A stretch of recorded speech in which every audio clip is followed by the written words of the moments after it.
Հիշողություններով ու լռությամբ լի առանձնատանը մի տարեց կին սկսում է հուզականորեն ջնջվել իր ամենասիրելի մարդկանց կողմից։ Որդու անսպասելի վերադարձը բացահայտում է տարիներ շարունակ լքվածության մանիպուլյացիայի հետում թաքնված գաղտնիքները։ Այն, ինչ թվում էր հյուրընկալ տուն, բացահայտվում է որպես ցավի անտեսման տարածք, որտեղ անցյալի ստվերներին պետք է դիմակայել։ Այս ընտանիքի վերափոխումը դառնում է սիրո, մեղքի քավության խորը դաս։ Եթե այս պատմությունը ձեզ հետաքրքրեց, մի մոռացեք բաժանորդագրվել մեր ալիքին, ասեք մեզ, թե որ քաղաքից եք դիտում մեզ, մենք շարունակում ենք։ Խոստանում եմ, որ սա կլինի լավագույն պատմությունը, որ երբեք կլսեք ձեր կյանքում։ Կեսօրը ծույլորեն իջնում էր Արարատյան թաղամասի վրա, Երանի էլիտար թաղամասերից մեկում, որտեղ առանձնատները վեր էին խոյանում որպես բետոնից ապակուծ ամրոցներ, գաղտնիքներ պահելով բարձր պարիսպների էլեկտրոնային դարպասների հետում։ Աուդին կայանեց 847 համարի տան դարպասի դիմաց, Գաբրիել Մելքոնյանը հոգնած հառաչանքով անջատեց շարժիչը։ 2 շաբաթ շրջագայու։ Թյունները պետության մարզի խորքերը գործնական հարցերով հետքեր էին թողել նրա 42-ամյա դեմքին, անհանգստության կնճիռներ, որոնք նախկինում չկային։ Նա նայեց տան հպարտ ճակատին, որտեղ մեծացել էր, որտեղ յուրաքանչյուր աղյուս պարունակում էր երջանիկ մանկության հիշողություններ, ընտանեկան կիրակիների, լայն միջանցքներում արձագանքող ծիծաղի մասին։ Եռահարկ առանձնատունը, իր դասական ճարտարապետությամբ անթերի խնամված այգիներով, միշտ հյուրընկալության խորհրդանիշ էր եղել։ Սակայն այդ պահին, երբ դարպասն ավտոմատ կերպով բացվեց, Գաբրիելը այլ բան զգաց։ Անբացատրելի սեղմում կրծքի մեջ, կարծես տունն այլս նույնը չէր։ Նա չէր հայտնել, որ այսօր կվերադառնա։ Գյումրիում հանդիպումն ավարտվել էր սպասվածից շուտ, նա որոշել էր վերադառնալ մայրաքաղաք, առանց իր կնոջը Ռուզանին տեղեկացնելու։ Միգուցե նա ցանկանում էր զարմացնել նրան, կամ միգուցե պարզապես ցանկանում էր մի պահ խաղաղություն նախքան խելահեղ առօրյան վերսկսելը։ Երբ նա մտավ գլխավոր դռնով, լռությունը նրան պատեց որպես զգո վերմակ։ Դա տան հանգիստ լռությունը չէր, այլ ավել։ Իխիթ, գրեթե շոշափելի մի բան։ Գաբրիելը պայուսակը դրեց մուտքի սրահում, աչքերով սկանավորելով տարածքը։ Ամեն ինչ անթերի էր, ինչպես միշտ։ Մարմարյա հատակը փայլում էր, ծաղկային կոմպոզիցիաները թարմ էին բյուրեղյա ծաղկամաններում, պատերի նկարները կատարելապես հավասարեցված էին։ Բայց կյանք չկար։ Որտեղ էր նրա մայրը։ Տիկին Հեղինեն միշտ դռան մոտ էր դիմավորում նրան, անկախ ժամից։ Նա 6-րդ զգայարան ուներ իր երեխաների ժամանման համար, կարծես ճիշտ իմանար, թե երբ Գաբրիելը կանցներ այդ դարպասից։ Բայց այսօր ոչինչ։ Միայն լռություն միջանցքի հնաոճ ժամացույցի հեռավոր տիկ-տակը։ Գաբրիելը քայլեց դեպի խոհանոց, իր քայլերն արձագանքելով սառը հատակին։ Հենց այդ ժամանակ նա հանդիպեց Մարիամ Հարությունյանին, տանը 20 տարուց ավելի աշխատող սպասուհուն։ Նա լվացարանի մոտ էր, մեխանիկական շարժումներով լվանում էր սպասքը, երբ նրան տեսավ, տեսանելի ցնցում անցավ նրա մարմնով։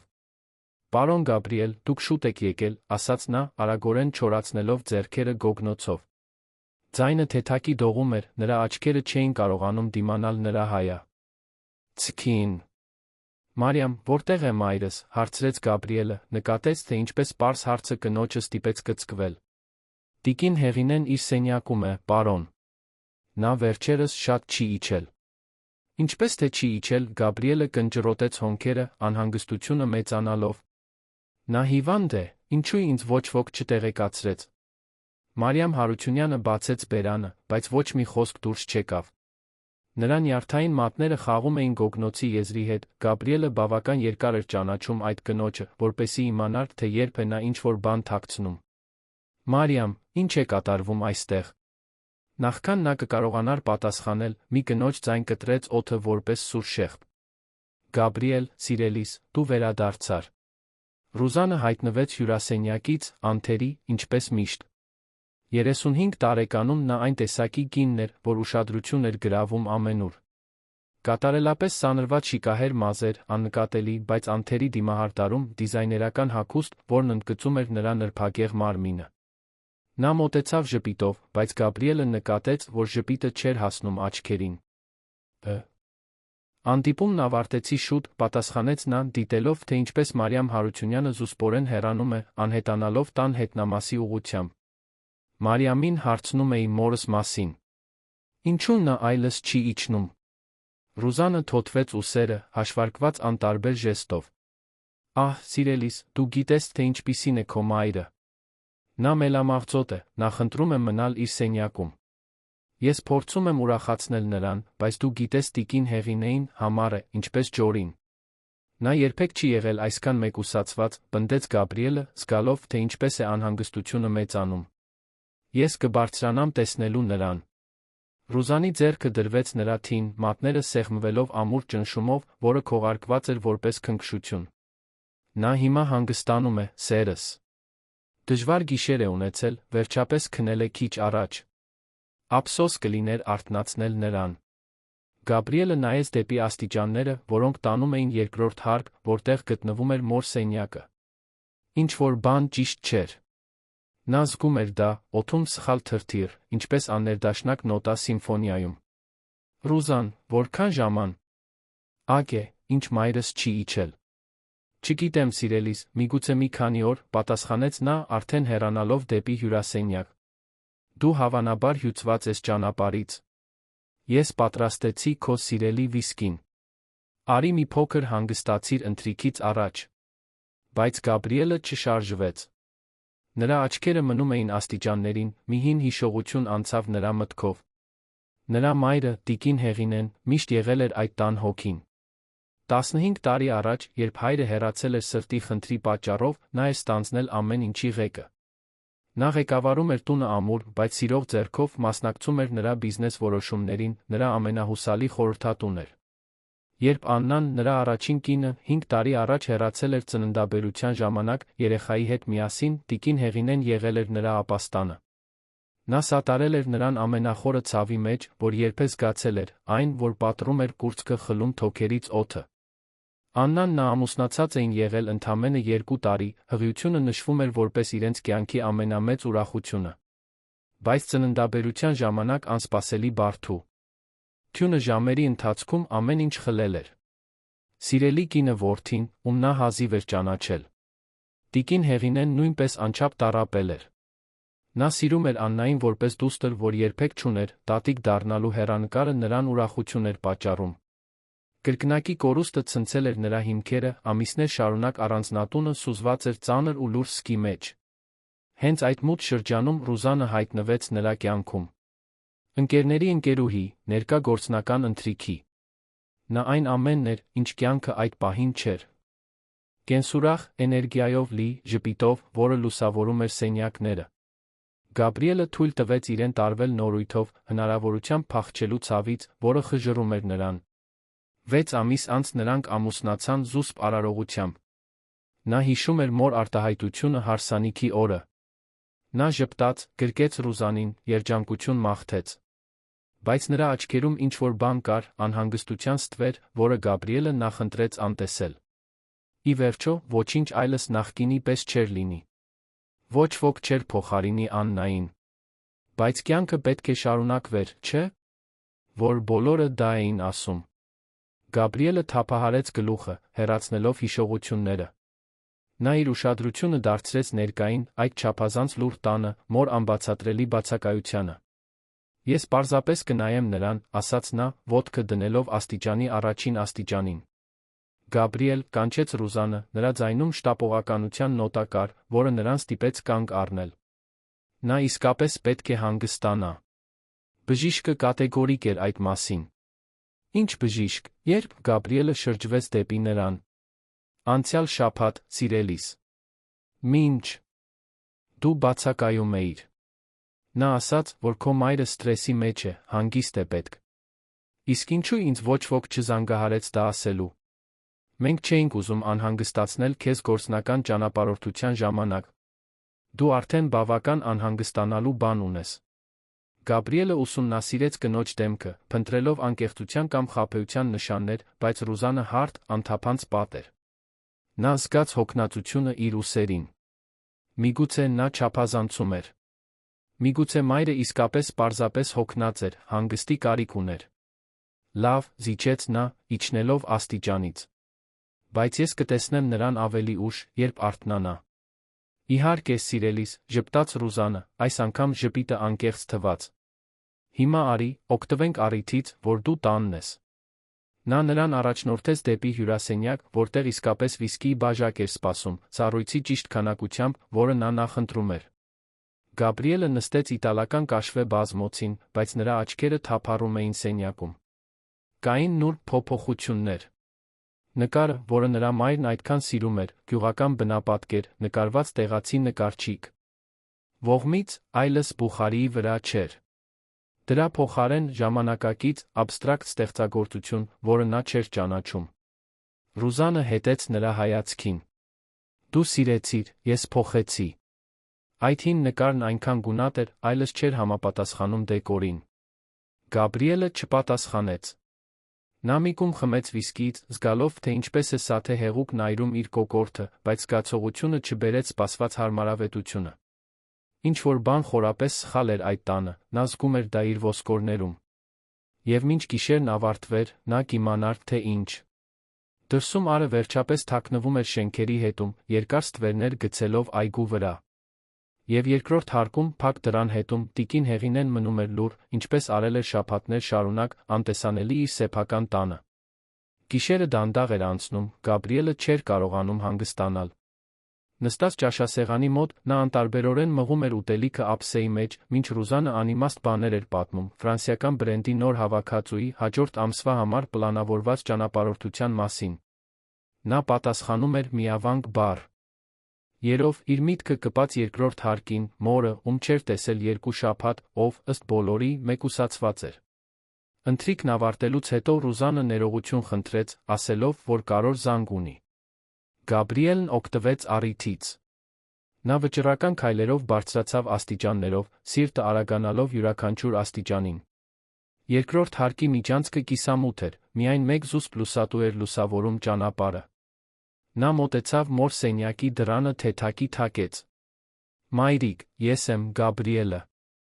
Լռություն։ Նա շրջեց դռան բռնակը հրեց դուռը։ Սենյակը մութ էր, միայն միջանցքի լույսն էր թույլ տալիս ներսը տեսնել։ Գաբրիելը շոշափեց պատը, մինչ անջատիչը գտավ։ Լույսը բացահայտեց անթերի կահավորված, բայց դատարկ սենյակ։ Անկողինը հավաքված էր, բարձերը հավասարեցված, ոչ մի նշան, որ վերջերս ինչ-որ մեկը այնտեղ քնել էր։ Սարսուռ անցավ նրա ողնաշարով։ Եթե մայրը այնտեղ չէր, ապա որտեղ էր նա։ Գաբրիել, Ռուզանի ձայնը հնչեց նրա հետից, ստիպելով նրան կտրուկ շրջվել։ Ինչ ես անում։ Մորս եմ փնտրում։ Դու ասացիր, որ նա հանգստանում էր իր սենյակում։ Եվ հանգստանում էր, ավելի շուտ։ Նա հավանաբար արթնացել է գնացել տան մեկ այլ տեղ։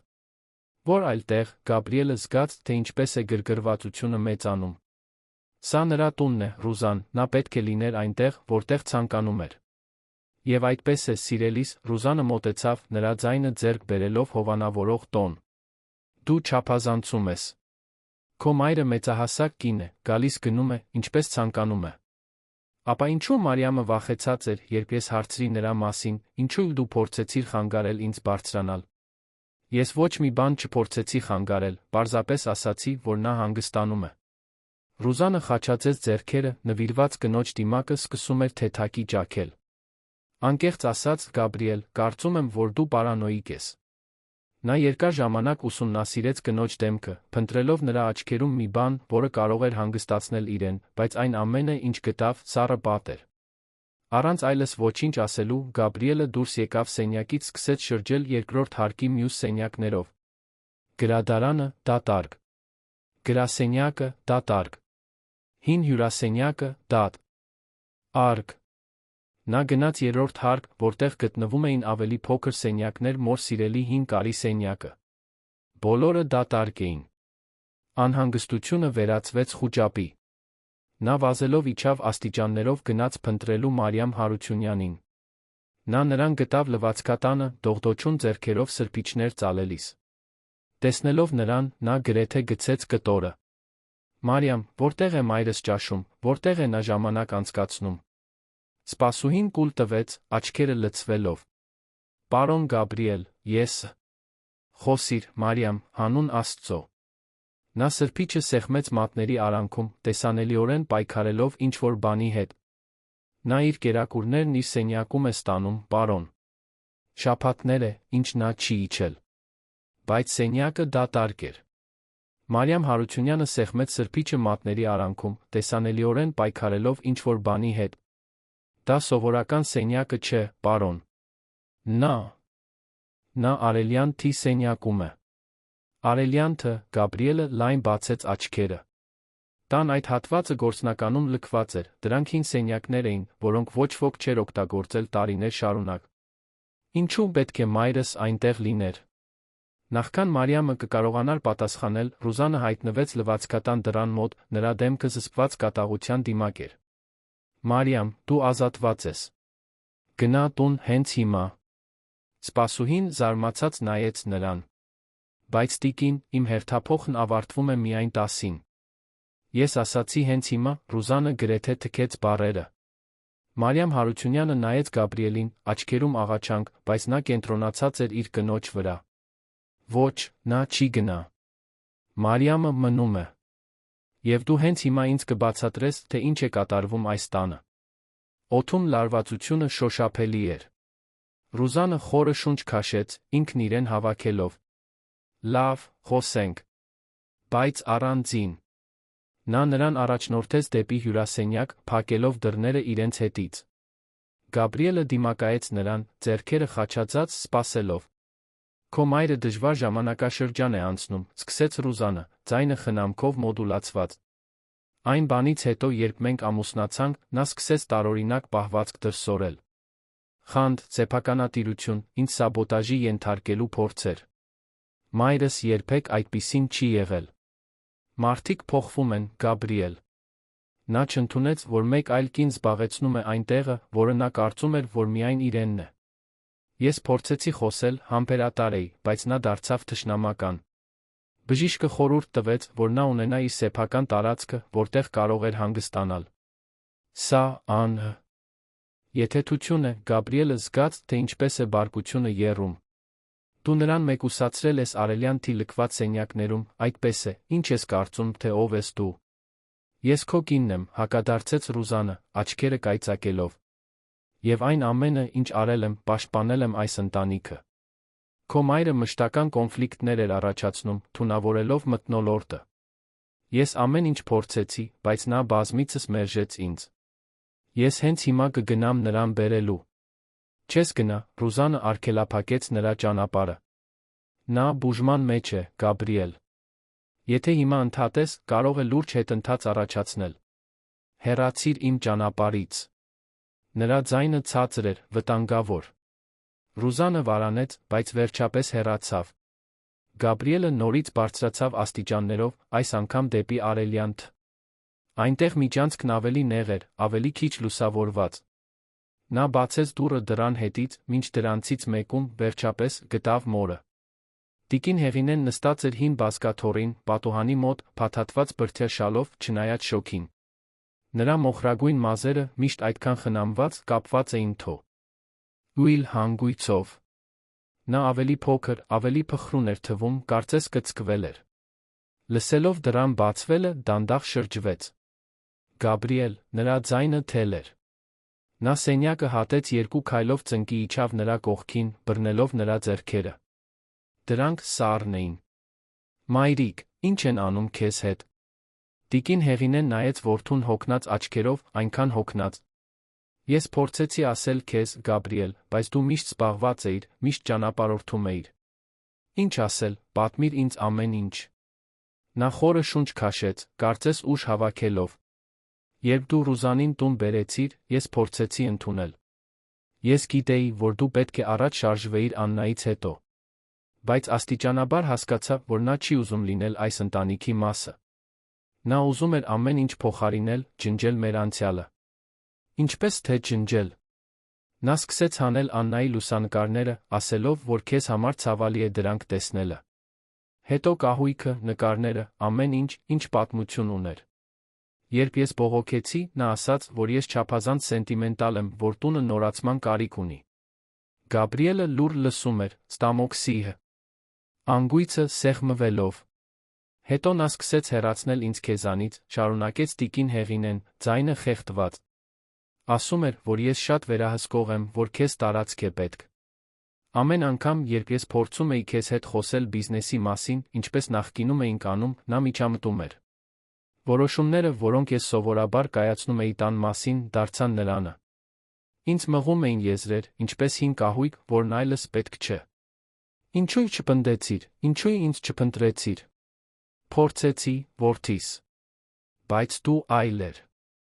Հեռու։ Եվ ես հասկացա, դու զբաղված էիր քո սեփական ցավով։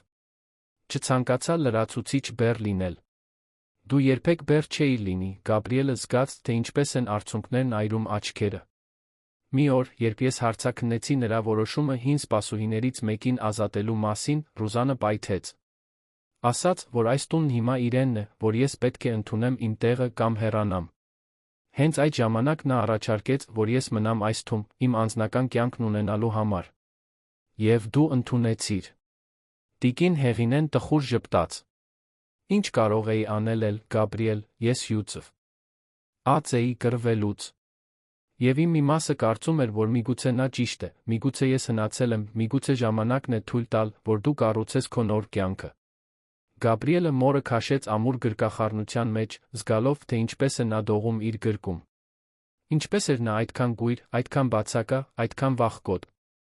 Նա փախել էր աշխատանքի, ճանապարհորդությունների, ամեն ինչի, ինչը նրան հեռացնում էր Աննայի ցավոտ հիշողություններից, այդ ընթացքում լքել էր միակ մարդուն, ով միշտ եղել էր իր կողքին։ Ներիր ինձ, մայրիկ, շշնջաց նա։ Ներիր ինձ, որ չտեսա, որ այստեղ չէի։ Դու հիմա այստեղ ես, պատասխանեց նա, շոյելով նրա դեմքը։ Դա է կարորը։ Եկեք դուրս գանք այստեղից, Գաբրիելը վեր կացավ, ձեռքը մեկնելով։ Դու կվերադառնաս քո սենյակ, որտեղ միշտ պետք է լինեիր։ Բայց Ռուզանն այլս ոչինչ չի հրամայում այս տանը։ Նա օգնեց մորը վեր կենալ, նրանք միասին քայլեցին միջանցքով։ Աստիճանների վերին հատվածում նրանք տեսան Ռուզանին սպասող, ձեռքերը խաչածած, սառը արտահայտությամբ։ Սա սխալ է, Գաբրիել։ Միակ սխալը թույլ տալն էր, որ դու դա անես նրա հետ։ Դու կզղջաս, շշնջաց Ռուզանը։ Միակ բանը, ինչի համար զղջում եմ, այն է, որ այդքան երկար կույր էի։ Նա մոր հետ իջավ աստիճաններով, անտեսելով Ռուզանի կատաղած հայացքները։ Այդ գիշերը կնշանավորեր խորը փոփոխության սկիզբը, Գաբրիելը գիտեր։ Պայքարը նոր էր սկսվում, բայց նա այլս չէր փախչի։ Այս անգամ ոչ։ Հաջորդ օրերը լարված էին, ինչպես պարանը, որը պատրաստ էր կտրվելու։ Գաբրիելը տիկին Հեղինեին նորից տեղավորեց իր սկզբնական սենյակում, լայն ու լուսավոր սենյակում, որը նայում էր այգուն, իր բարձր պատուհաններով ճապոնական պորտի ծառերի տեսարանով, որոնք նա ինքն էր տնկել տասնամյակներ առաջ։ Նա կանչեց իր վստահելի բժիշկին, բժիշկ Արմենին, ով տարիներ շարունակ ճանաչում էր ընտանիքը, մանրակրկիտ զննեց տիկին Հեղինեին։ Ախտորոշումը նգստացնող էր։ Թեթ թերսնուցում, ջրազրկում, երկարած սթրեսի սոցիալական մեկուսացման նշաններ։ Ոչինչ, ինչը հնարավոր չէր շրջել համապատասխան խնամքով, բայց բժիշկը հստակ նշեց, որ մի քանի շաբաթ այդ պայմաններում կարող էին լուրջ հետանքներ ունենալ։ Ինչպես դա տեղի ունեցավ իմ քթի տակ, տրտնջաց Գաբրիելը, ձեռքերով շոյելով դեմքը։ Դուք բացակա էիք, բժիշկ Արմենը պատասխանեց իր սովորական անկեղծությամբ։ Եվ երբ բացակա ես, բոլոր դռները բաց են լուրջ չարաշահումների համար։ Ռուզանը հերքում էր ամեն ինչ։ Նա պնդում էր, որ տիկին Հեղինեն ինքն էր ընտրել մեկուսացումը, որ ինքը պարզապես հարգել էր սկեսրոջ որոշումը։ Բայց Գաբրիելն այլս հիմար չէր։ Նա սկսեց հարցեր տալ, հետաքննել, յուրաքանչյուր պատասխան նրան ավելի էր ցնցում իր սեփական կուրությունից։ Մարիամ Հարությունյանը, այժմ պաշտպանված Գաբրիելի մշտական ներկայությամբ, սկսեց խոսել։ Սկզբում վախով, ապա քաջությամբ, որը բխում էր վերջապես ճշմարտությունը պատմելու թեթացումից։ Պարոն Գաբրիել, տիկին Ռուզանը փոխեց ամեն ինչ այս տանը, Մարիամը բացահայտեց մի կեսօր։ Մինչ նրանք թեյ էին պատրաստում տիկին Հեղինեի համար։ Սկզբում փոքր բաներ էին։ Նա փոխեց ճաշացանկերը, պնդելով, որ տիկին Հեղինեին ավելի առողջ դիետա է պետք։ Բայց չափաբաժինները պակասում էին։ Հետո նա սկսեց վերահսկել ճաշի ժամերը, միշտ այնպիսի ժամերի, որոնք դժվարացնում էին իմ ներկայությունը։ Եվ դու ոչինչ չասացիր, հարցրեց Գաբրիելը, ձայնում առանց մեղադրանքի, պարզապես փորձելով հասկանալ։ Փորձեցի, պարոն, բայց սպառնացին ինձ։ Տիկին Ռուզանը հստակ ասաց, որ ցանկացած բողոք կհանգեցնի անհապաղ ազատման։ Եվ դուք գիտեք, որ ինձ պետք է այս աշխատանքը, ես 3 երեխա ունեմ մենակ մեծացնելու։ Գաբրիելը զգաց, թե ինչպես է մեղքը սեղմում իր կուրծքը։ Քանի մարդ էր լրացվել ապրուստը կորցնելու վախից։ Կային ավելին։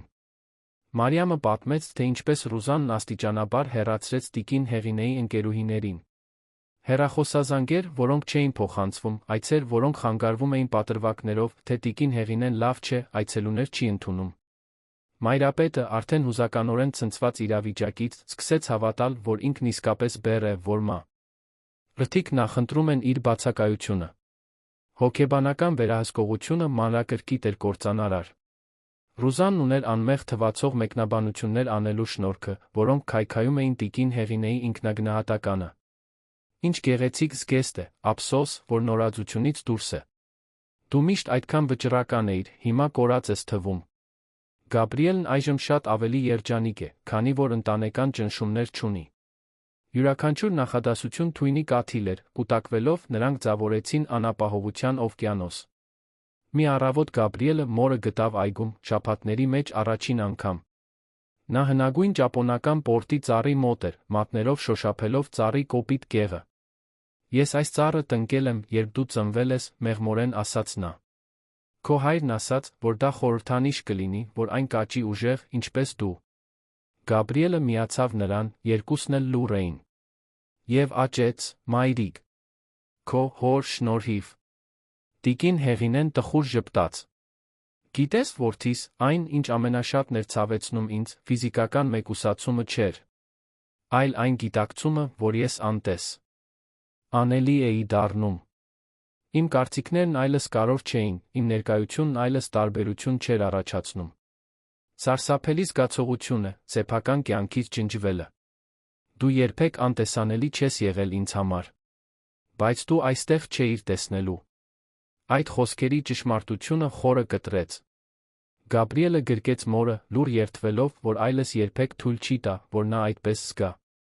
Տան ներսում Ռուզանը դիտում էր հյուրասենյակի պատուհանից, դեմքը զսպված կատաղության դիմակ էր։ Նրա խնամքով կառուցված ծրագիրը քանդվում էր։ 3 տարվա համբերատար աշխատանք, նուրբ մանիպուլյացիա, ռազմավարական դիրքավորում, ամեն ինչ վտանգված էր ամուսնու հանկարծակի ներկայությամբ։ Նա ամեն ինչ հաշվարկել էր։ Գաբրիելը կանխատեսելի էր իր հուզական փախուստի ձերում, միշտ ճանապարհորդում էր, միշտ չափազանց զբաղված էր տանը կատարվողը նկատելու համար։ Ռուզանն օգտվել էր յուրաքանչյուր բացակայությունից, սեղմելու շրջապատը տիկին Հեղինեի շուրջը, վերահսկելու առանձնատան յուրաքանչյուր ասպեկտ, հաստատվելու որպես այդ աղյուսների հիշողությունների կայսրության իսկական տիրո։ Ուհի։ Դա սիրո մասին չէր։ Երբեք էլ չի եղել։ Գաբրիելը միջոց էր նպատակի համար, դուր դեպի շքեղության իշխանության կյանք, որը Ռուզանը միշտ ցանկացել էր, բայց երբեք չէր կարողացել ձեռք բերել սեփական միջոցներով։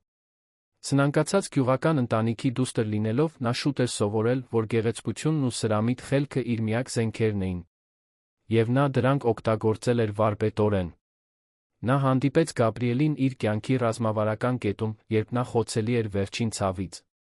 Հեշտ էր դառնալ այն, ինչ նրան պետք էր այդ պահին, տխրության հակառակը, որը խժռում էր նրան։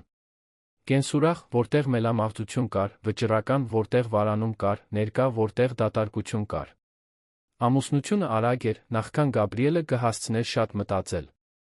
Եվ երբ նա մտավ առանձնատուն, Ռուզանը սկսեց իր իսկական աշխատանքը։ Նա չէր ուզում լինել պարզապես հարուստ գործարար Գաբրիել Մելքոնյանի կինը։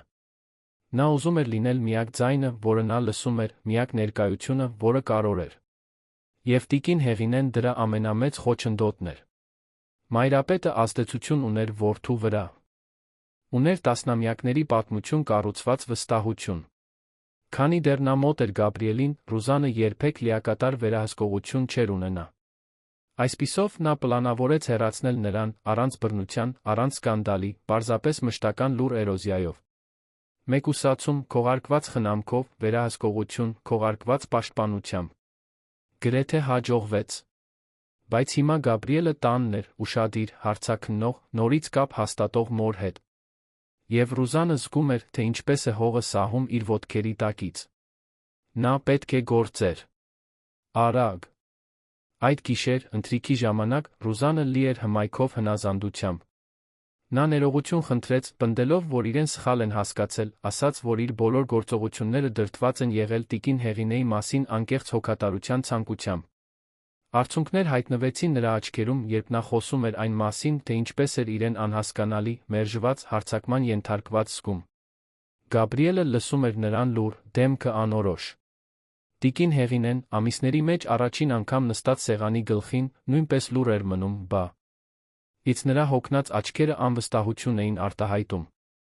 Ես ուզում եմ հավատալ քեզ, Ռուզան, վերջապես ասաց Գաբրիելը։ Բայց ինձ ժամանակ է պետք այս ամենը մարսելու համար։ Եվ ես պահանջում եմ, որ դու հարգես այն սահմանները, որոնք ես կսահմանեմ այսուհետ։ Մայրս նորից ձայն կունենա այս տանը։ Նրա որոշումները կհարգվեն։ Հասկանալի է։ Ռուզանը գլխով արեց, հնազանդ ժպիտը չէր հասնում աչքերին։ Լիովին հասկանալի է, սիրելիս։ Բայց ներսից նա եռում էր։ Ոչ ոք չէր հեռացնի իրեն նրանից, ինչ ձեռք էր բերել։ Եթե Գաբրիելը կարծում էր, որ կարող է պարզապես քանդել տարիների աշխատանքը, նա շատ սխալվում էր։ Ռուզանը երկար խաղ էր խաղում, դեռս խաղաթղթեր ուներ թքի տակ։ Խոհանոցում Մարիամ Հարությունյանը մաքրում էր ճաշի ափսեները, երբ քայլեր լսեց։ Ռուզանը հայտնվեց դռան մոտ, դեմքը սառնության դիմակ էր դարձել։ Դու շատ խոսեցիր, Մարիամ։ Պարզապես ճշմարտությունն ասացի, տիկին։ Ճշմարտությունը, Ռուզանը ծիծաղեց առանց հումորի, հարաբերական է։ Եվ դու սխալ կողմն ընտրեցիր։ Ես ոչ մի կողմ չընտրեցի։ Ես ընտրեցի ճիշտը անել։ Ռուզա։ Նա մոտեցավ, ձայնը ցածր ու սպառնալից։ Զգույշ եղիր, Մարիամ։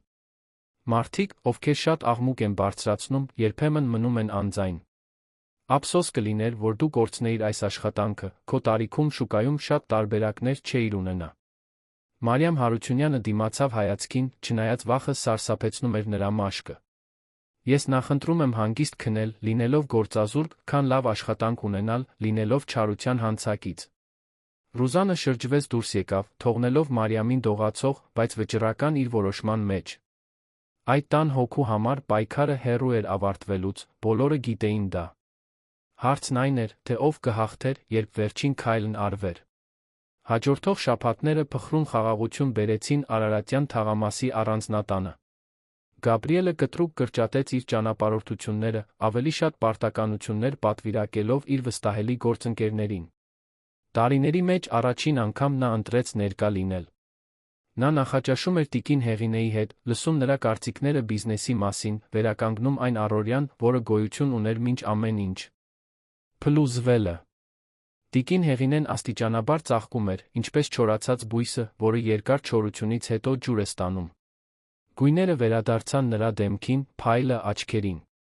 Նա սկսեց իջնել ճաշելու, շրջել տանը, պահանջել իր ներկայությունը այն տարածքներում, որոնք դարձել էին թշնամական տարածք։ Բայց Ռուզանը չէր հանձնվել։ Նա պարզապես փոխել էր մարտավարությունը։ Եթե ուղղակի առճակատումը նրան թուլացրել էր, նա կօգտագործեր նրբություն ժամանակ։ Նա դարձել էր հասկացող կնոջ օրինակ, միշտ օգտակար, միշտ պատրաստակամ։ Նա ծածնում էր անկեղծ հետաքրքրություն տիկին Հեղինեի բարեկեցության հանդեպ, օգնություն էր առաջարկում, որը անմիջապես մերժվում էր, բայց որը Գաբրիելի աչքերում անկեղծ էր թվում։ Նա վարպետորեն կասկածներ էր սերմանում։ Պատահական մեկնաբանություններ տիկին Հեղինեի մոռացկոտության, ամսաթվերը շփոթելու, պատմությունները կրկնելու մասին։ Նուրբ առաջարկներ, որ միգուցե տարիքն իրեն էր անում այնպիսի ձերով, որոնք պետք է մոնիտորինգի ենթարկվեին մասնագիտացված բժշկական խնամքով։ Գաբրիելը, անհանգստացած մոր համար այն ամենից հետ, ինչ տեղի էր ունեցել, սկսեց ուշադրություն դարձնել։ Եվ որքան շատ էր ուշադրություն դարձնում, այնքան շատ էր նկատում փոքր բացթողումներ, որոնք Ռուզանը վարպետորեն ուռճացնում էր։ Բաժակը սենյակում մոռացված։ Զրույց, որտեղ տիկին Հեղինեն նշել էր, որ խոսել է ինչ-որ մեկի հետ, ում Գաբրիելը գիտեր, որ այդ շաբաթ տուն չէր այցելել։ Դրանք խնամքով դրված թակարդներ էին։ Բաժակը ռազմավարականորեն դրվում էր Ռուզանի կողմից, երբ ոչ ոք չէր տեսնում։ Այցելությունների մասին տեղեկությունները խեղաթյուրվում էին Ռուզանի Գաբրիելի զրույցներում։ Բայց ազդեցությունը կործանարար էր, սերմանելով կասկածի սերմը։ Արդյոք մայրս իսկապես լավ է, Գաբրիելը խոստովանեց Ռուզանին մի գիշեր, երբ նրանք մենակ էին գրասենյակում։ Ես նկատել եմ որոշ տարօրինակ բաներ։ Ռուզանը բռնեց նրա ձեռքերը, անհանգստության արտահայտությունը կատարելապես հարմարեցված։ Սիրելիս, չէի ուզում քեզ տագնապեցնել, բայց ես նույնպես նկատել եմ։ Միգուցե պետք է դիմենք մասնագետի, մեկին, ով կարող է գնահատել, թե արդյոք ստրեսից բացի ուրիշ բան կա։ Կարծում ես, որ դա կարող է ուրջ լինել։ Չգիտեմ, սերս։ Բայց ավելի լավ է կանխարգելել, չէ՞։ Մենք դա անում ենք նրա հանդեպ սիրուց։ Գաբրիելը գլխով արեց, համոզված, որ անհանգստությունն անկեղծ է։ Նա չէր հասկանում, որ նորից մանիպուլյացիայի էր ենթարկվում, որ յուրաքանչյուր կտոր ճշգրտորեն տեղադրվում էր Ռուզանի նպատակին հասնելու համար, հեռացնել տիկին Հեղինեին բժշկական խնամքի պատրվակով։ Բայց կար մեկը, ով ամեն ինչ տեսնում էր բյուրեղյա պարզությամբ։ Մարիամ Հարությունյանը դիտում էր, լուռ, բայց ուշադիր։ Նա նկատում էր, երբ Ռուզանը փոքր առարկաները տեղից տեղ էր տեղափոխում, որպեսզի հետո մեկնաբաներ, թե տիկին Հեղինեն դրանք մոռացել կամ կորցրել էր։ Նա տեսնում էր, երբ Ռուզանը ընդհատում էր զրույցները, որպեսզի հետո խեղաթյուրված տարբերակներ պատմեր Գաբրիելին։ Մարիամը գիտեր, որ պետք է գործեր, բայց վախենում էր։ Նա արդեն մեկ անգամ սպառնալիքի էր ենթարկվել, թե Գաբրիելն այժմ ներկա էր, Ռուզանը վտանգավոր խելացի էր։ Եթե Մարիամը մեղադրեր առանց կոնկրետ ապացույցների, դա կլիներ պարզապես նրա խոսքը տիրուհու խոսքի դիմաց։ Եվ ով կհավատար սպասուհուն կնո։ Չդեմ։ Հենց այդ ժամանակ Մարիամը որոշում կայացրեց։ Նա կսկսեր ամեն ինչ փաստաթղթավորել։ Նա գրում էր ժամեր, զրույցներ, կասկածելի գործողություններ։ Ամեն ինչ պահում էր մի փոքրիկ տետրում, որը թաքցնում էր իր պահարանի հետնամասում։ Յուրաքանչյուր էջ ապացույց էր, յուրաքանչյուր գրառում, պաշտպանություն ոչ միայն տիկին Հեղինեի, այլ իր համար։ Մի գիշեր Մարիամը ականատես եղավ մի բանի, որը նրան սառեցրեց։ Գրեթե առավոտյան 2-ն էր, նա իջել էր ջուր վերցնելու, ծարավից արթնանալով։ Անցնելով գրասենյակ տանող միջանցքով, նա տեսավ, որ դռան տակ լույս է վառվում։ Նա անձայն մոտեցավ, ձայներ լսեց։ Ռուզանը հեռախոսով էր խոսում։ Ինձ ավելի շատ ժամանակ է պետք, նրա ձայնը լարված էր, տարբերվելով այն մեղեդային տոնից, որը նա օգտագործում էր Գաբրիելի հետ։ Նա նորից սկսում է վստահել ինձ, բայց ձեր կինը ճանապարհին է։ Ես պետք է հեռացնեմ նրան, առանց կասկածներ առաջացնելու։ Մարիամը շունչը պահեց, սիրտը թրթռալով։ Ոչ, ես չեմ կարող կտրուկ բան անել, շարունակեց Ռուզանը։ Բայց եթե ես կարողանամ համոզել նրան, որ նա մասնագիտացված խնամքի, կլինիկայի կարիք ունի, ապա մենք կունենանք ազատ տուն։ Եվ երբ նա դուրս գա, հեշտ կլինի անժամկետ երկարաձգել մնալը։ Լռություն, մինչ մյուս կողմից խոսում էր մարդը։ Իհարկե, ես գիտեմ ռիսկերը։ Բայց այն, ինչ վտանգված է, արժե դրան։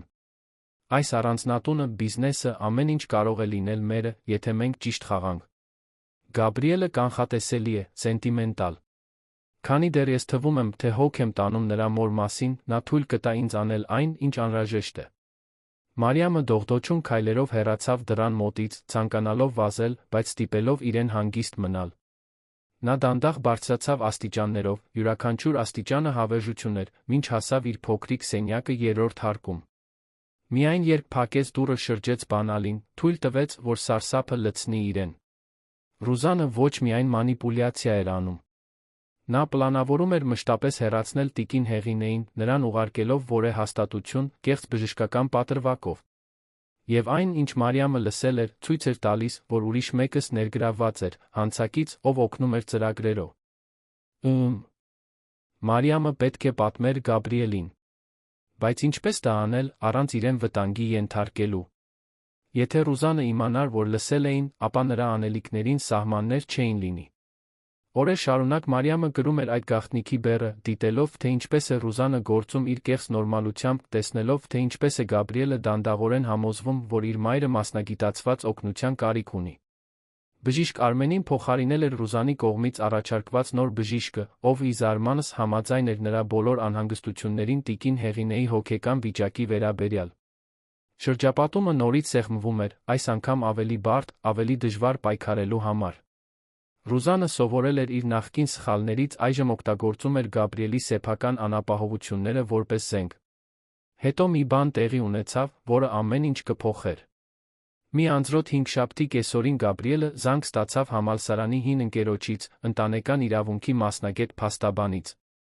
Գաբրիել, ես պետք է խոսեմ քեզ հետ մի նուրբ բանի մասին, ասաց ընկերը, ձայնը լուրջ էր։ Իմ տեղեկո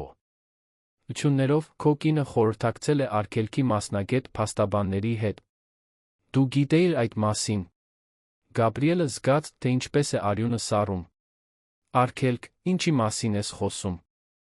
Անձանց արգելք, ովքեր համարվում են անկարող իրենց կյանքը կառավարելու։ Սովորաբար օգտագործվում է ծանր դեմենցիայի, լուրջ հոգեկան խնդիրների դեպքերում։ Անձը կորցնում է իրավական ինքնավարությունը, խնամակալը ստանձնում է բոլոր որոշումները։ Ինչու Ռուզանը պետք է խորհրդակցեր այդ մասին։ Չգիտեմ, ընկերս։ Բայց կարծում էի, որ պետք է իմանաս։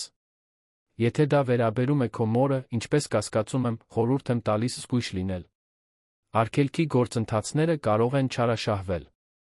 Գաբրիելը դողդոջուն ձեռքերով անջատեց հեռախոսը։ Արգելք։ Ռուզանը պլանավորում էր զրկել մորը իրավական ինքնավարությունից, նրան պաշտոնապես դարձնելով անկարող։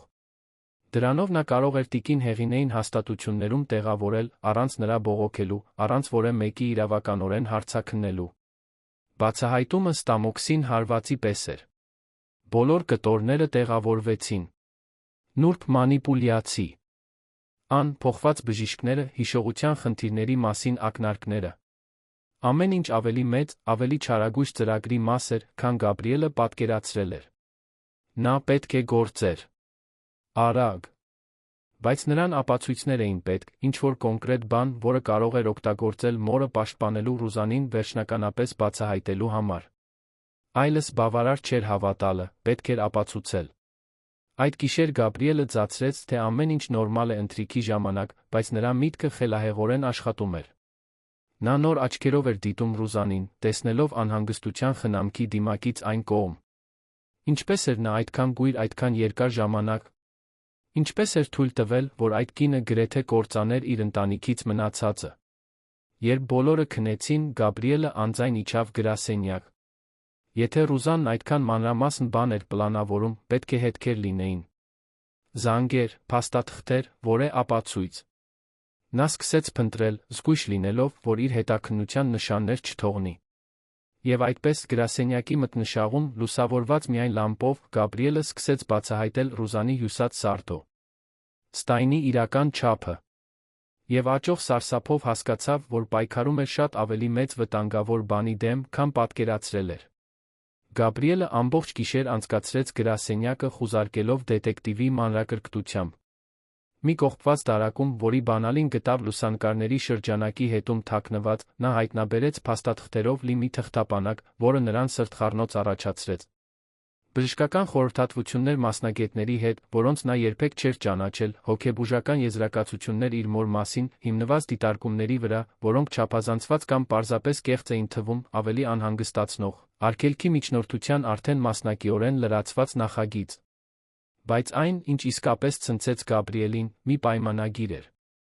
Առանձնատան վաճառքի խոստում, թվագրված 2 ամիս առաջ, ստորագրված միայն Ռուզանի կողմից։ Փաստաթուղթը իրավական ուժ չուներ, քանի որ սեփականությունը գրանցված էր տիկին Հեղինեի Գաբրիելի անունով, բայց այն բացահայտում էր մտադրությունները։ Ռուզանն արդեն բանակցում էր ապագայի մասին, արդեն պլանավորում էր շահույթ ստանալ այն բանից, ինչը նույնիսկ իրեն չէր պատկանում։ Կային նա բանկային գրառումներ, շարժեր, որոնք Գաբրիելը չգիտեր։ Ռուզանը զգալի գումարներ էր փոխանցել ամուսնական ընդհանուր հաշիվներից անձնական հաշիվներին։ Ոչ այնքան, որ անմիջապես ակնհայտ լիներ, բայց 3 տարվա ընթացքում դա կազմում էր անպարկեշտ գումար։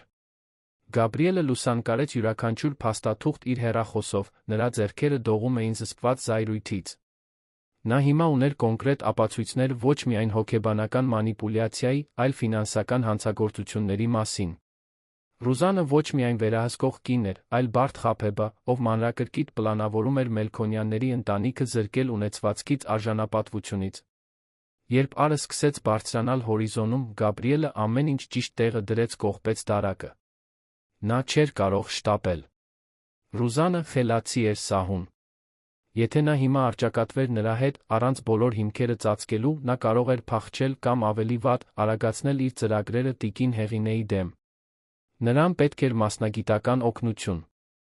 Նա զանգահարեց իր անձնական փաստ Աբանին, բժիշկ Խաչատրյանին, շտապ հանդիպում նշանակեց այդ առավոտ։ Հետո գնաց մորը ստուգելու, ով հանգիստ քնած էր իր սենյակում։ Նրան տեսնելը վերջապես խաղաղության մեջ, առանց վախի լարվածության, որը նա այդքան երկար կրել էր, նորոգեց Գաբրիելի վճռականությունը։ Նա թույլ չէր տա, որ Ռուզանն այլս երբեք վնասի նրան։ Խոհանոցում նա գտավ Մարիամ Հարությունյանին, ով նախաճաշ էր պատրաստում։ Նա ողջունեց նրան գլխով անելով, բայց Գաբրիելը նկատեց լարվածությունը նրա ուսերում, այն ձդ, թե ինչպես էին նրա աչքերը շեղվում։ Մարիամ, դու գիտես մի բան, որը ես պետք է իմանայի, ուղղակիորեն հարցրեց նա։ Սպասուհին վարանեց, ձեռքերը կանգ առնելով մրգեր կտրելու շարժման կեսին։ Պարոն Գաբրիել, կա մի բան, որը ես պետք է պատմեմ, բայց վախենում եմ։ Կարող ես խոսել։ Ես երաշխավորում եմ, որ դու պաշտպանված կլինես, անկախ նրանից, թե ինչ է։ Դա կարծես ջրամբարի դարպասները բացել լիներ։ Մարիամը պատմեց հեռախոսազրույցի մասին, որը լսել էր, թաքնված սպառնալիքների մասին, բոլոր փոքր դաժանությունների մասին, որոնք նա ականատես էր եղել վերջին տարիներին, բայց վախենում էր հայտնել։ Նա բերեց տետրը, որտեղ ամեն ինչ գրառել էր, մանրակրկիտ դիտարկումների էջեր։ Գաբրիելը կարդաց սեղմված սրտով։ Յուրաքանչյուր գրառում դանակի հարված էր, ապացույց այն բանի, թե ինչպես էր նա ձախողել պաշտպանել ինչպես մորը, այնպես էլ այն մարդկանց, ովքեր հավատարմորեն աշխատում էին ընտանիքի համար։ Մարիամը վտանգել էր իր աշխատանքը, իր անվտանգությունը, այդ գրառումը պահելու համար։ Այդ քաջությունը արժանի էր պատվի։ Մարիամ, դու ճիշտ բան արեցիր։ Եվ ես խոստանում եմ, որ սա կավարտվի այսօր։ Առավոտյան ժամը 9-ին Գաբրիելը բժիշկ Խաչատրյանի գրասենյակում էր, ներկայացնելով ամբողջ փաստաթղթերը։ Փաստաբանը, 60-ամյա մի մարդ, տասնամյակների փորձով, ամեն ինչ վերլուծեց ավելի ու ավելի լուրջ արտահայտությամբ։ Գաբրիել, սա լուրջ է։ Մենք ունենք խարդախություն, յուրացում, կեղծիք, անհիմն արգելքի փորձ։ Ձեր կինը կարող է քրեական պատասխանատվության ենթարկվել այս ամենի համար։ Ես քրեական գործընթացներ չեմ ուզում, պատասխանեց Գաբրիելը։ Ես սկանդալ կամ հրապարակայնություն չեմ ուզում։ Ես պարզա պես ուզում եմ, որ նա դուրս գա իմ կյանքից մորս կյանքից, առանց մեզ այլս վնասելու։ Ապա մեզ համաձայնություն է պետք։ Ամուսնալուծություն շատ հստակ պայմաններով ընտանեկան ունեցվածքի նկատմամբ ցանկացած իրավունքից հրաժարում։ Փոխարենը, դուք քրեական հայց չեք ներկայացնում։ Նա կընդունի դա։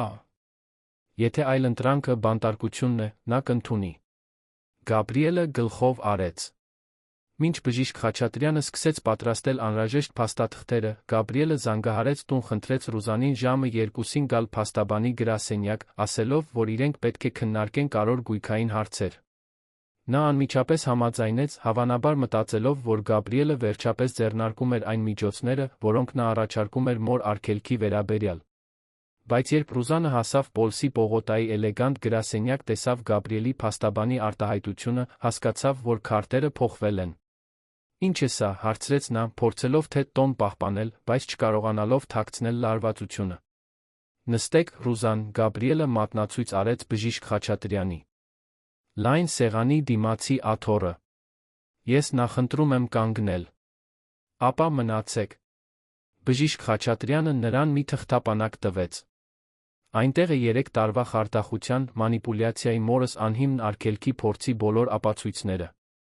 Կան ֆինանսական փաստաթղթեր, որոնք ցույց են տալիս շեղումներ, կան վկայություններ, կա ձեր սեփական դատական միջնորդության նախագիծը։ Ռուզանը դողդոջուն ձեռքերով բացեց թղթապանակը։ Կարդալիս գույնը փախավ նրա դեմքից։ Սա ոչինչ չի ապացուցում, փորձեց նա, բայց ձայնը դողում էր։ Բավարար է քրեական գործընթացների համար, որոնք կարող են հանգեցնել տարիների բանտարկության, հանգիստ միջամտեց բժիշկ Խաչատրյանը։ Յուրացում, խարդախություն, կեղծիք, խոցելի անձի չարաշահում։ Ցուցակը երկար է, յուրաքանչյուր կետ ունի ամուր ապացույցներ։ Գաբրիելը առաջ թեքվեց, աչքերը հառած Ռուզանին։ Բայց ես սկանդալ չեմ ուզում։ Ես չեմ ուզում իմ ընտանիքի անունը քաշել դատարաններով ու թերթերով։ Այսպիսով, ես ձեզ ելք եմ առաջարկում։ Դուք ստորագրում եք այս ամուսնալուծության փաստաթղթերը, հրաժարվելով ընտանիքի ունեցվածքի նկատմամբ ցա։ Նկատած իրավունքից պարտավորվում եք այլս երբեք չմոտենալ ինձ կամ մորս, փոխարենը, ես քրեական հայց չեմ ներկայացնում։ Դու չես կարող դա անել, պայթեց Ռուզանը, դիմակը վերջապես ամբողջությամբ ընկնելով։ Ես քո կինն եմ։ Ես իրավունքներ ունեմ։ Դու հրաժարվեցիր քո իրավունքներից, երբ որոշեցիր գողանալ մանիպուլյացիա անել, Գաբրիելը պատասխանեց սառը ձայնով։ Դու երկու ընտրություն ունես։ Կամ հենց հիմա ստորագրում ես դուրս ես գալիս ազատ, բայց առանց ոչինչի, կամ հրաժարվում ես հանդիպում ենք քրեական դատարանում։ Ռուզանը նայեց Գաբրիելից փաստաբանին, փնտրելով որ է բաց թողում, որ է ելք։ Նա ոչինչ չգտավ։ Դանդաղորեն պարտության իրականությունը նստեց նրա վրա։ Տարիների պլանավորում, մանրակրկիտ մանիպուլյացիա, ամեն ինչ փլուզվում է ժամերի ընթացքում։ Որտեղ եմ ես մնալու, որքան եմ ստանալու, հարցրեց նա, ձայնը հիմա փոքր էր։ Դու կստանաս ճիշտ այն, ինչ բերել ես այս ամուսնությանը։ Ոչինչ, պատասխանեց Գաբրիելը։ Դու 24 ժամ ունես առանձնատունը թողնելու համար։ Կարող ես վերցնել քո հագուստները անձնական իրերը։ Ամեն մնացածը մնում է։ Սա անմարդկային է։ Անմարդկային է այն, ինչ դու արեցիր 70-ամյա կնոջ հետ, նրան փակելով իր սեփական տան մոռացված սենյակում։ Անմարդկային է գողանալ նրանից, ով վստահում էր քեզ։ Անմարդկային է պլանավորել առողջ մարդուն հոսպիտալացնել պարզապես նրա փողերը վերցնելու համար։ Ռուզանը փակեց աչքերը, արցունքները վերջապես հոսելով։ Դրանք զղջման արցունքներ չէին, Գաբրիելը գիտեր, այլ հիասթափության արցունքներ, բռնվելու համար։ Այդուհանդերձ, նրա մի մասը, այն մասը, որը մի օր հավատացել էր, որ սիրում են նրան, ինչ-որ բան զգաց, որը չգիտեր անվանել։ Միգուցե խղճահարություն, կամ պարզապես տխրություն ամեն ինչի կորստի համար։ Ես կստորագրեմ, նա վերջապես շշնջաց։ Բժիշկ Խաչատրյանը մղեց փաստաթղթերը գրիչը։ Ռուզանը արագ գծագրերով ստորագրեց, առանց մանրամասները կարդալու։ Այլս կարոր չէր։ Նա կորցրել էր խաղը, գիտեր դա։ Մինչ վաղը կեսօրվա ժամը 2-ը դու պետք է լքես տունը, ասաց Գաբրիելը։ Դրանից հետո, եթե դեռ այնտեղ լինես, ես ոստիկանություն կկանչեմ։ Ռուզանը վերցրեց պայուսակը դո։ Դուրս եկավ, առանց հետ նայելու։ Նրա կրունկների ձայնը արձագանքեց միջանցքով մինչ վերելակում անհետանալը։ Գաբրիելը ընկավ աթոռին, հյուծված։ Ավարտվեց։ Համենայն դեպս, այս մասը։ Դուք ճիշտ բան արեցիք, ասաց բժիշկ Խաչատրյանը, համերաշխ ձեռքը դնելով նրա ուսին։ Պաշտպանեցիք ձեր մորը, կանխեցիք ավելի վատը։ Ինչու եմ ես դատարկ զգում այդ դեպքում։ Որովհետև ամուսնությունը, նույնիսկ վատը, կորուստ է։ Եվ գիտակցելը, որ այդքան երկար խաբված էիք, ցավ է պատճառում։ Բայց այդ ցավը կանցնի։ Կարևորն այն է, որ տիկին Հեղինեն այժմ ապահով է։ Գաբրիելը գլխով արեց։ Նա վեր կացավ, շնորհակալություն հայտնեց փաստաբանին, դուրս եկավ Երանի արոտ կեսօրը։ Նա պետք է վերադառնար տուն, պետք է գրկեր մորը, համոզվեր, որ ամեն ինչ լավ կլինի։ Տարիների մեջ առաջին անգամ նա հավատում էր, որ այդպես կլինի։ Երբ Գաբրիելը տուն հասավ, կեսօրը վերածվում էր գիշերվա։ Արարատյան թաղամասի առանձնատունը տարբեր էր թվում, կարծես հենց կառույցը գիտեր, որ ինչ-որ կարևոր բան էր փոխվել։ Նա տիկին Հեղինեին գտավ հյուրասենյակում, հին լուսանկարների ալբոմը թերթը։ Լիս։ Տեսնելով, որ նա մտնում է, նա բարձրացրեց աչքերը ժպտաց, բայց ժպիտը թուլացավ, նկատելով որդու արտահայտությունը։ Ինչ-որ բան տեղի է ունեցել, հարցրեց նա, փակելով ալբոմը։ Գաբրիելը նստեց նրա կողքին, բռնելով նրա ձեռքերը։ Ռուզանը հեռանում է, մայրիկ։ Հավերժ։ Ես բացահայտեցի այն ամենը, ինչ նա պլանավորում էր, վերջնագիր տվեցի։ Վաղը նա կհեռանա այս տնից, մեր կյանքից։ Նա ակնկալում էր մոր դեմքին թեթացում տեսնել, միգուցե նույնիսկ ուրախություն։ Բայց այն, ինչ տեսավ, ավելի բարդ էր։ Տիկին Հեղինեն մի պահ երկար փակեց աչքերը, երբ նորից բացեց, արցունքներ կային։ Որդիս, ոչ թե ես ուզում էի շարունակել տառապել, բայց իմ մի մասը տխրություն է զգում քեզ համար։ Ես գիտեմ, որ սկզբում ինչ-որ իրական բան կար, մինչ նա բացահայտեց, թե ով էր իրականում։ Գաբրիելը գրկեց մորը, զգալով, թե ինչպես է իր սեփական կուրծքը սեղմվում։ Այո, կար։ Կամ գոնե ես հավատում էի, որ կար։ Բայց հիմա կարևորն այն է, որ նորից սկսենք, վերականգնենք այն, ինչ կորցրեցինք։ Եվ մենք կկարողանանք, Գաբրիել։ Մենք միշտ կարողանում ենք։ Այդ գիշեր նրանք երկուսով ճաշեցին այգուն նայող պատշգամբում, մի բան, որը տարիներ շարունակ չէին արել։ Նրանք խոսեցին ամեն ինչի ոչնչի մասին, վերականգնելով այն մտերմությունը, որը քայքայվել էր ժամանակի Ռուզանի միջամտության պատճառով։ Մարիամ Հարությունյանը մատուցեց կերակուրը անկեղծ ժպիտով, թեթացած տեսնելով, որ տունը վերջապես նորից շնչում է։ Հաջորդ օրը, ճիշտ կեսօրին, մի տեղափոխման բեռնատար կայանեց առանձնատան դիմաց։ Ռուզանը սառնորեն վերահսկում էր, մինչ տղամարդիկ բեռնում էին ճամպրուկներն ու արկղերը նրա հագուստներով անձնական իրերով։ Նա խուսափում էր նայել Գաբրիելին կամ տիկին Հեղինեին, ովքեր դիտում էին սենյակից։ Երբ ամեն ինչ բեռնված էր, Ռուզանը վերջին անգամ մոտեցավ։ Նրա դեմքը կատարելապես դիմահարդարված էր, խոցելիության նշան չկար։ Միայն սառնություն։ Հուսով եմ, որ երջանիկ կլինեք, ասաց նա, տոնը թաքնված դառնությամբ լի էր։ Գաբրիելը չպատասխանեց։ Ասելու ոչինչ չկար։ Ռուզանը շրջվեց նստեց իրեն սպասող մեքենան, անհետանալով դարպասից, առանց հետ նայելու։ Ավարտվեց, շնջաց տիկին Հեղինեն որդու կողքին։ Ավարտվեց, հաստատեց նա։ Բայց այդ գլուխն ավարտելը ընդամենը առաջին քայլն էր։ Իսկական ճանապարհորդությունը վերակառուցումն էր։ Հաջորդ օրերին Գաբրիելը սկսեց համակարգված կերպով վերացնել Ռուզանի կողմից պարտադրված բոլոր փոփոխությունները։ Հին նկարները վերադարձան պատերին, ընտանեկան լուսանկարները նորից հայտնվեցին լուսանկարների շրջանակներում, պատմություն ունեցող կահույքը փրկվեց պահեստից։ Տիկին Հեղինեն դիտում էր յուրաքանչյուր փոփոխություն աճող հուզմունքով։ Կարծես տունը վերականգնում էր իր հոգին, կտոր առ կտոր։ Բայց կար մի բան, որը դեռ պետք է լուծվեր, ավելի խորը հարց, որը Գաբրիելը կրում էր որպես բեռ։ Մի առավոտ նա մորը գտավ այգում, բույսերը ջրելիս, նստեց նրա կողքին, ճապոնական պորտի ծառի տակ գտնվող քարե նստարանին։ Մայրիկ, ես պետք է ներողություն խնդրեմ։ Իրականում։ Տիկին Հեղինեն դրեց ջրամանը։ Ինչի՞։ Համար, որդիս։ Փախուստի համար։ Այն բանից հետո, երբ կորցրի Աննային մեր երեխային, ես փախա ցավից։ Ես սուզվեցի աշխատանքի, ճանապարհորդությունների, ամեն ինչի մեջ, ինչը թույլ կտար ինձ չզգալ։ Եվ այդ ընթացքում ես լքեցի քեզ։ Ես դատարկություն թողեցի, որը Ռուզանը լցրեց թույնով։ Գաբրիել, դու տառապում էիր։ Ոչ ոք չի կարող քեզ մեղադրել դրա համար։ Բայց ես կարող էի տառապել այստեղ, քեզ հետ։ Ես կարող էի մխիթարություն փնտրել ընտանիքում, փախչելու փոխարեն։ Եթե ես մնայի ուշադրություն դարձնեի, Ռուզանը երբեք չէր կարողանա անել այն, ինչ արեց։ Տիկին Հեղինեն որդու դեմքը բռնեց ձեռքերի մեջ։ Նայիր ինձ։ Այն, ինչ տեղի ունեցավ։ Մենք չենք կարող փոխել անցյալը։ Բայց մենք կարող ենք ընտրել, թե ինչպես ենք ապրելու այսուհետ։ Եվ դու արդեն ապացուցել ես, որ ընտրել ես մնալ, ընտրել ես ներկա լինել։ Դա է կարևորը։ Ես երդվում եմ, որ այլս չեմ անհետանա, մայրիկ։ Եվ ես երդվում եմ, որ այլս թույլ չեմ տա, որ ինձ անտեսանելի դարձնեն։ Ես սովորեցի, որ պետք է պայքարեմ իմ սեփական ձայնի համար, նույնիսկ երբ դժվար է։ Նրանք գրկախառնվեցին ծառի ստվերի տակ, որը ականատես էր եղել այդ ընտանիքի ողջ պատմությանը, տարիների մեջ առաջին անգամ երկուսն էլ անկեղծ խաղաղություն զգացին։ Շաբաթները վերածվեցին ամիսների։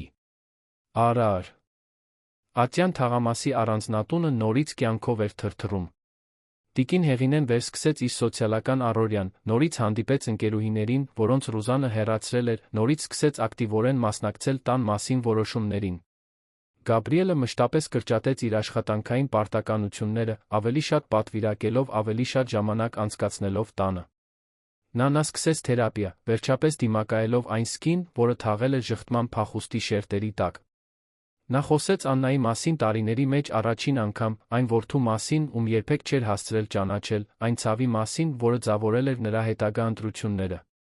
Դա դժվար ցավոտ գործընթաց էր, բայց անհրաժեշտ։ Մի կեսօր բժիշկ Արմենը եկավ այցելելու տիկին Հեղինեին, սովորական զննումի համար։ Զննումն ավարտելուց հետո նա գոհ ժպտաց։ Տիկին Հեղինե, դուք հիանալի եք։ Բոլոր ցուցանիշները զգալիորեն բարելավվել են։ Շարունակեք այդպես։ Երբ բժիշկը դուրս եկավ, Գաբրիելը մորը հարցրեց, թե ինչ է մտածում հին հոբբին վերսկսելու մասին։ Նա սովորաբար նկարում էր, մինչ ամեն ինչ փլուզվեր։ Նա իր ական տաղանդ ուներ բնապատկերների նատյուրմորտների համար։ Տիկին Հեղինեն լուսավորվեց առաջարկից։ Իսկապես կարծում ես, որ պետք է։ Կարծում եմ, որ պետք է անես այն ամենը, ինչ քեզ երջանկացնում է, մայրիկ։ Հաջորդ օրը Գաբրիելը երրորդ հարկի սենյակներից մեկը վերածեց արվեստանոցի։ Գնեց կտավներ, ներկեր, վրձիններ, պրոֆեսիոնալ եզրակացույց։ Երբ տիկին Հեղինեն տեսավ պատրաստ տարածքը, լայն պատուհաններով, որոնք լցնում էին ամեն ինչ բնական լույսով, նա ուրախությունից լաց եղավ։ Նա նորից սկսեց նկարել, սկզբում ամաչելով, ապա աճող վստահությամբ։ Կտավները սկսեցին կուտակվել, յուրաքանչյուրը գրավելով գեղեցկության մի կտոր, որը նա տեսնում էր աշխարհում։ Դա նրա ձներ մշակելու այն ամենը, ինչ ապրել էր, ցավը գույնի, լռությունը արտահայտության վերածելու համար։ Մարիամ Հարությունյանը նույնպես ճանաչվեց իր հավատարմության քաջության համար։ Գաբրիելը զգալիորեն բարձրացրեց նրա աշխատավարձը, առաջարկեց աշխատանքի ավելի լավ պայմաններ։ Բայց ավելի կարևորը, նա նրան վերաբերվում էր այն հարգանքով, որին նա միշտ արժանի էր։ Նա ոչ միայն սպաս ուհի էր, այլ այդ ընտանիքի էական մասը։ Մի գիշեր, մինչ Գաբրիելը տիկին Հեղինեն ճաշում էին, նա հարցրեց նրա ապագա պլանների մասին։ Կփնտրես մեկին, որդիս։ Նորից կփորձես։ Գաբրիելը մտածեց նախքան պատասխանելը։ Ի վերջո, միգուցե։ Բայց ես չեմ շտապում։ Ես նախ պետք է ավելի լավ հասկանամ ինքս ինձ, սովորեմ այն սխալներից, որոնք թույլ եմ տվել։ Եվ երբ պատրաստ լինեմ, եթե պատրաստ լինեմ, ուզում եմ ընտրել ճիշտ պատճառներով։ Ոչ թե ցավից փախչելու կամ դատարկություն լցնելու համար, այլ որովհետև գտել եմ մեկին, ով կլրացնի իմ կյանքը, ոչ թե կփոխարինի այն։ Դա շատ իմաստուն է։ Ես սովորել եմ լավագույններից, ժպտաց նա նրան։ Դուք հայրը միշտ ունեցել եք իրական գործընկերություն։ Իրական սերը չի ջնջում մարդկանց կամ հիշողությունները։ Այն պատվում ներառում է։ Տիկին Հեղինեն սեղանի վրայով բռնեց որդու ձեռքը։ Քո հայրը հպարտ կլիներ այն մարդով, որ դու դարձել ես։ Ես նույնպես հպարտ եմ։ Այդ գիշեր, երբ տունը վերջապես քնած էր, Գաբրիելը քայլեց ծանոթ միջանցքներով։ Յուրաքանչյուր սենյակ հիմա հիշողություններ էր կրում, լավ, վատ, բայց բոլորը պատմության մաս էին։ Առանձնատունն այլս փախչելու տեղ չէր, այլ տուն, որտեղ ընտրում էին մնալ։ Նա կանգ առավ տիկին Հեղինեի նոր նկարած նկարի դիմաց, որն այժմ պատվավոր տեղ էր զբաղեցնում գլխավոր սենյակի պատին։ Դա այգու ճապոնական պորտի ծառն էր, լի ծաղկունքով, ճյուղերը ձգված որպես հյուրընկալող թեր, խորը արմատները կյանք սնուցող։ Ներքի անկյունում նա գրել էր մի պարզ, բայց հզոր արտահայտություն։ Դեռ ժամանակ կա ծաղկելու։ Եվ Գաբրիելը հասկացավ, որ հենց դա էին նրանք անում։ Մայր-որդի միասին նորից ծաղկում էին փոթորիկից հետո։ Տունը դադարել էր լուռ բանտ լինելուց, նորից դառնալով այն, ինչ միշտ պետք է լիներ, սիրո, հարգանքի նոր սկիզբների վայր։ 6 ամիս էր անցել Ռուզանի հեռանալուց հետո, Արարատյան թաղամասի առանձնատան վերափոխումը շոշափելի էր։ Ոչ միայն պատերին, որոնք այժմ ցուցադրում էին վերականգնված հիշողություններ, կամ սենյակներում, որոնք նորից նպատակ ունեին, այլ հիմնականում այն մարդկանց մեջ, ովքեր բնակվում էին այնտեղ։ Տիկին Հեղինեն դարձել էր իր ավելի ուժեղ տարբերակը։ Արվեստանոցում նկարչության դասերը վերածվել էին իսկական կրքի, նրա որոշ կտավներ սկսել էին ուշադրություն գրավել։ Մի ընկերուհի առաջարկեց, որ նա ցուցադրի թաղամասի փոքրիկ պատկերասրահում, ի զարմանք Գաբրիելի, նա համաձայնեց։ Ցուցահանդեսը համեստ էր, բայց նշանակալի, նշանավորելով նրա ինքնավարության ստեղծագործականության ամբողջական վերականգնումը։ Գաբրիելը իր հերթին հայտնաբերեց, որ ներկա լինելը չէր նշանակում հրաժարվել բիզնեսից, այլ առաջնահերթությունները վերակազմակերպել։ Նա ներդրեց աշխատանքի ավելի հավասարակշռված մոդել, պարտականություններ պատվիրակեց իրավասու ղեկավարներին, սկսեց գնահատել ժամանակի որակը աշխատած ժամերի քանակից ավելին։ Զարմանալի է, որ բիզնեսն ավելի շատ բարգավաճեց նրա նոր մոտեցմամբ։ Բայց ամենամեծ անակնկալը եկավ անսպասելի վայրից։ Մի շաբաթ օր կեսօրին, մինչ Գաբրիելն այցելում էր մի մշակութային կենտրոն, որտեղ տիկին Հեղինեն մասնակցելու էր տարեցների համար արվեստաթերապիայի մասին դասախոսությանը, նա մուտքի մոտ բախվեց մի կնոջ։ Նա գցեց իր գրքերը, մինչ երկուսն էլ կռացան դրանք հավաքելու, նրանց աչքերը հանդիպեցին։ Ներեցեք, իմ մեղքն էր, ասաց նա ժպտալով։ Ես շեղված էի, վերանայելով դասախոսության նշումները։ Դուք նույնպես կմասնակցեք դասախոսությանը, հարցրեց Գաբրիելը նրան հանձնելով գրքերը։ Իրականում, ես եմ դասախոսելու։ Ես Արփին եմ, արվեստաթերապիայի ծրագրի պատասխանատու հոգեբանը։ Գաբրիելը ներկայացավ բացատրեց, որ ինքը մասնակիցներից մեկի որդին է։ Արփին լուսավորվեց։ Տիկին Հեղինեն, իհարկե։ Նա զարմանալի է, մեր աստղերից մեկը։ Նրա պատմությունը ոգեշնչել է մեր ողջ ծրագիրը։ Նրանք մի քանի րոպե խոսեցին մինչ դասախոսության սկսվելը, Գաբրիելը զգաց մի բան, որը տարիներ շարունակ չէր զգացել։ Դա ոչ թե ճնշող գիրք էր կամ շտապ կարիք, այլ անկեղծ կապ, անկեղծ հետաքրքրություն, այդ մարդուն ավելի լավ ճանաչելու համար։ Դա տարբերվում էր այն ամենից, ինչ նա զգացել էր նախկինում։ Դասախոսությունից հետո, որտեղ տիկին Հեղինեն փայլեց, խոսելով այն մասին, թե ինչպես է նկարչությունը օգնել իրեն հաղթահարելու դժվար պահերը, Արփին Գաբրիելին մորը հրավիրեց սուրճի։ Կեսօրը երկարեց արվեստի, կյանքի, հաղթահարման մասին զրույցներով։ Տիկին Հեղինեն զուսպ ժպիտով դիտում էր որդուն, նկատելով նրա Արփիի փոխադարձ հետաքրքրությունը։ Հրաժեշտ տալիս Արփին իր այցեքարտը տվեց Գաբրիելին։ Եթե ցանկանաք ավելին խոսել ծրագրի կամ որևէ այլ բանի մասին, կարող եք զանգահարել ինձ։ Գաբրիելը խնամքով պահեց այցեքարտը։ Կզանգահարեմ, այո։ Տունդարձի ճանապարհին տիկին Հեղինեն մեկնաբանեց։ Նա լավ մարդ է թվում։ Իսկապես թվում է, համաձայնեց Գաբրիել։ Բայց ես չեմ շտապում, մայրիկ։ Այս անգամ ուզում եմ ամեն ինչ այլ կերպ անել։ Եվ անում ես, որդիս։ Միայն դա գիտակցելն արդեն ցույց է տալիս, թե որքան ես փոխվել։ Հաջորդ շաբաթներին Գաբրիելը Արփին սկսեցին երբեմն հանդիպել։ Սուրճերը վերածվում էին զբոսանքների այգում, զրույցները երկարում էին մինչ մթնշաղ։ Գաբրիելը նրան պաշտոնապես ներկայացրեց մորը, ով նրան ընդունեց անկեղծ ջերմությամբ։ Շտապելու կարիք չկար, որոշելու թե ինչ էր դա, պարզապես թույլ էին տալիս, որ այն բնականon կերպով զարգանա։ Արփին Ռուզանի հակառակն էր։ Այնտեղ, որտեղ Ռուզանը ձգտում էր վերահսկել, Արփին գնահատում էր անկախությունը։ Այնտեղ, որտեղ Ռուզանը մանիպուլյացիա էր անում, Արփին հաղորդակցվում էր թափանցիկորեն։ Այնտեղ, որտեղ Ռուզանը փորձում էր ջնջել անցյալը, Արփին հարգում էր այն պատմությունները, որոնք ձևորում էին մարդկանց։ Մի օր, նստած առանձնատան այգում, Արփին հարցրեց Աննայի մասին։ Նա առաջին մարդն էր թերապևտից բացի, ում Գաբրիելը թույլ տվեց տալ այդ հարցը, առաջին անգամ նա կարողացավ խոսել առանց կաթվածահարող ցավի։ Նա իմ լրացու ցիչ հակառակն էր, ասաց Գաբրիելը, դիտելով ճապոնական պորտի ծառերը։ Ես չափազանց լուրջ էի, նա թեթություն էր բերում։ Ես պլանավորում էի յուրաքանչյուր քայլը, նա ապրում էր պահով։ Նրան մեր որդուն կորցնելը կարծես ինձնից մի մաս կորցնել լիներ։ Իսկ Ռուզանը, Արփին մեղմորեն հարցրեց։ Գաբրիելը խորը շունչ քաշեց։ Դա հուսահատությունից ծնված սխալ էր։ Ես ուզում էի լրացնել դատարկությունը, այն մշակելու փոխարեն։ Ես թանկ վճարեցի դրա համար, ավելի վատ, մորս նույնպես ստիպեցի վճարել։ Բայց դուք նկատեցիք, ուղեցիք, դիմակայեցիք։ Դա շատ բան է նշանակում։ Ես հիմա փորձում եմ ավելի լավ անել։ Արփին ժպտաց, բռնելով նրա ձեռքը։ Ես գիտեմ դա։ Դա այն բաներից մեկն է, ինչի համար ես ամենաշատն եմ հիանում ձեզանով։ Այդ գիշեր տիկին Հեղինեն Գաբրիելը ճաշեցին միասին, ինչպես արել էին վերջին ամիսների բոլոր գիշերներին։ Առօրյան հաստատվել էր հարմարավետ նշանակալի բանի մեջ։ Մինչ նրանք ուտում էին, տիկին Հեղինեն նորություններ կիսեց։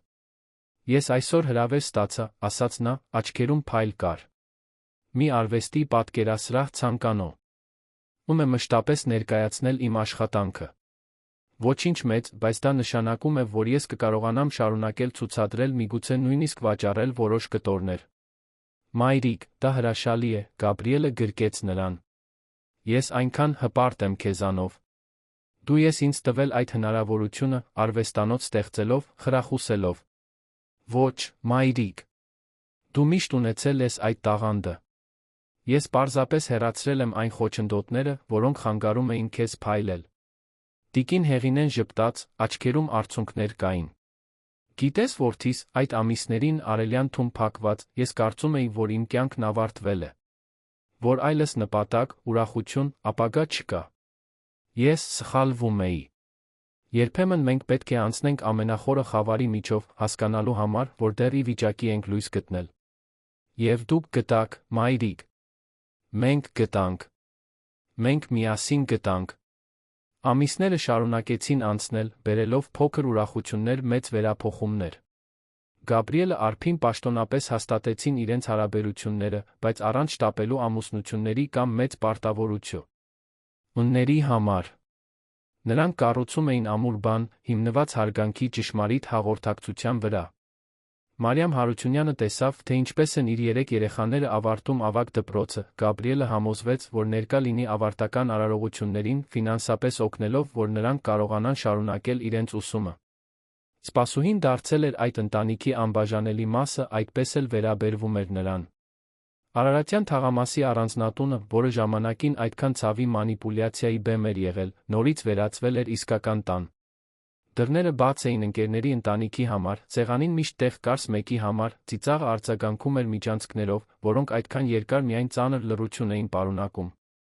Մի արոտ կիրակի կեսօրին, Ռուզանի հեռանալուց գրեթե 1 տարի անց, Գաբրիելը մորը գտավ այգում։ Նա նկարում էր իր դիմացի բնապատկերը, գրավելով ծաղիկների վառ գույները, որոնք ինքն էր մշակել։ Նա նստեց նրա կողքին լուռ, պարզապես դիտելով։ Գիտես, թե ինչ սովորեցի այս տարի, ասաց տիկին Հեղինեն, աչքերը չհեռացնելով կտավից։ Ես սովորեցի, որ երբեք ուշ չէ նորից սկսել։ Որ արժանապատվությունը չի գալիս ուրիշների կողմից մեր արժեքը ճանաչելուց, այլ մեր կողմից այն պահանջելուց։ Եվ որ իրական սերը ոչ ոքի չի նվազեցնում։ Գաբրիելը գլխով արեց։ Ես սովորեցի, որ ներկա լինելը սիրո ամենամեծ դրսևորումն է, որը ես կարող եմ տալ։ Որ ցավից փախչելը միայն այն բազմապատկում է։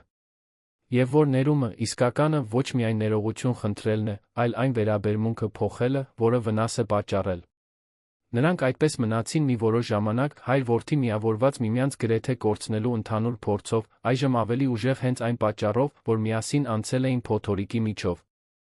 Երբ արը սկսեց մայր մտնել, երկինքը նկարելով նարնջագույն վարդագույն գույներով, տիկին Հեղինեն ավարտեց իր կտավի վերջին վրձնահարվածը։ Դա առանձնատան տեսարանն էր այգուց, բայց ոչ միայն ֆիզիկական կառույցը։ Նա գրավել էր տան էությունը, պատկանելության անվտանգության զգացումը, որը բխում էր այդ պատերից, երբ դրանք բնակեցված էին անկեղծ սիրով։ Այն կատարյալ է, մայրիկ, շշնջաց Գաբրիելը։ Ինչպես։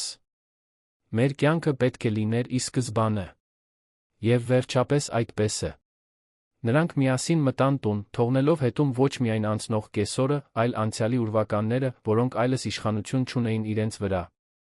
Առանձնատունը նրանց ընդունեց իր հյուրընկալող հանգստությամբ, այնքան տարբեր այն ճնշող լռությունից, որը մի օր տիրում էր այնտեղ։ Գաբրիելը շուրջը նայեց, տունը տեսնելով նոր աչքերով։ Յուրաքանչյուր առարկա պատմություն նպատակ ուներ։ Յուրաքանչյուր միջավայր կյանք էր շնչում։ Յուրաքանչյուր սենյակ արձագանքում էր դեռս չգրված ապագայի խոստումներով։ Այդ տունը, որը կառուցվել էր Մելքոնյանների ընտանիքի սերունդների կողմից քրտինքով սիրով, վերջապես նորից դարձել էր այն, ինչ միշտ պետք է լիներ, ոչ թե ոսկե բանտ, որտեղ հոգիներ էին ջնջվում, այլ սրբավայր, որտեղ նրանք կարող էին ծաղկել։ Եվ մինչ լույսերը մեկ առ մեկ վառվում էին, լուսավորելով միջանցքներն ու սենյակները, Գաբրիելը հասկացավ ամենակարևոր դասը։ Որ սիրելը վերահսկել չէ, ջնջել չէ, փոխարինել չէ։ Սիրելը թույլ տալն է, որ մյուսն ամբողջությամբ լինի այն, ինչ ինքն է, ներկա։ Լինելն է նույնիսկ երբ դժվար է, վերակառուցելն է, երբ ձախողել ես։ Եվ ամենից առավել, որ երբեք, բացարձակապես երբեք, ուշ չէ անել ճիշտը, վերադարձնել արժանապատվություն նրան, ով լռեցվել է, դատարկ տունը կյանքով լի տուն դարձնել։ Սիրելի ունկնդիրներ, հուսով ենք, որ Գաբրիելի տիկին Հեղինեի պատմությունը շոշափել է ձեր սրտերը, ստիպել ձեզ մտածել ընտանեկան հարաբերություններում ներկայության, հարգանքի արժանապատվության կարևորության մասին։ Եթե այս պատմությունը հուզել է ձեզ, հրավիրում ենք բաժանորդագրվել մեր ալիքին, որտեղ ամեն օր ներկայացնում ենք նույնքան հետաքրքիր պատմություններ, որոնք ուսումնասիրում են մարդկային հարաբերությունների բարդությունը, առօրյա կյանքի մարտահրավերները։